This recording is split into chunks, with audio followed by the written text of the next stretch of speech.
Top quality और consistent performance के लिए सिर्फ सिल्वर पंप नाम याद रखना।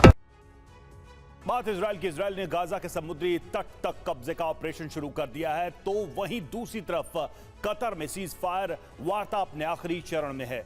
सवाल है कि क्या गाजा में सीज फायर करीब है और क्या सीज फायर से पहले बड़ा विध्वंस होने वाला है? इस रिपोर्ट में देखिए।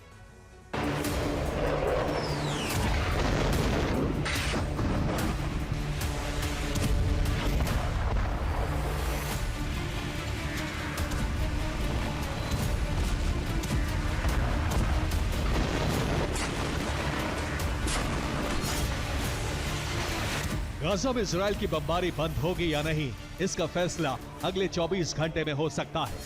अगले 24 घंटे में साफ हो जाएगा कि आने वाले महीनों में गाजा में अमन लौटेगा या नहीं।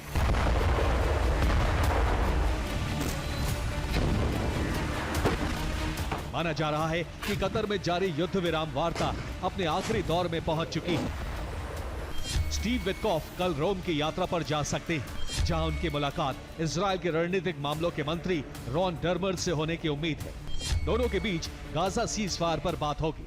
इसके बाद विटकॉफ के कतर दौरे पर जाने की संभावना है, जहां गाजा युद्ध में सीज फायर पर मोहर लग सकती है। हालांकि अभी तक इसे लेकर अमेरिका की तरफ से कोई आधिकारिक बयान सामने नहीं आया है। विटकॉफ का यह दौरा बेहद सीक्रेट होने वाला है। माना जा रहा है कि इजराइल और मध्यस्थ देशों के बीच बात बन चुकी है। अब इंतजार सिर्फ हमास की हामी का है, जिसका बीते एक हफ्ते से सभी को इंतजार है। दावा है कि कतर में मौजूद हमास वार्ताकार हमास के नेताओं से संपर्क नहीं कर पा रहे हैं, जिससे वार्ता का आखिरी चरण अटका हुआ है। 3 मुद्दे पर हमास की हां का इंतजार है। पहली, बंधकों की रिहाई। दूसरी, गाजा में इजरायली सेना की मौजूदगी। और तीसरी, गाजा में सहायता पहुंचने के लिए ह्यूमन कॉरिडोर। रिपोर्ट्स की माने तो सभी देशों के दबाव में इजराइल गाजा में राहत सामग्री के लिए ह्यूमन कॉरिडोर बनाने के लिए राजी हो चुका है, जिसकी वजह अमेरिका और यूरोपीय देशों की पहल है।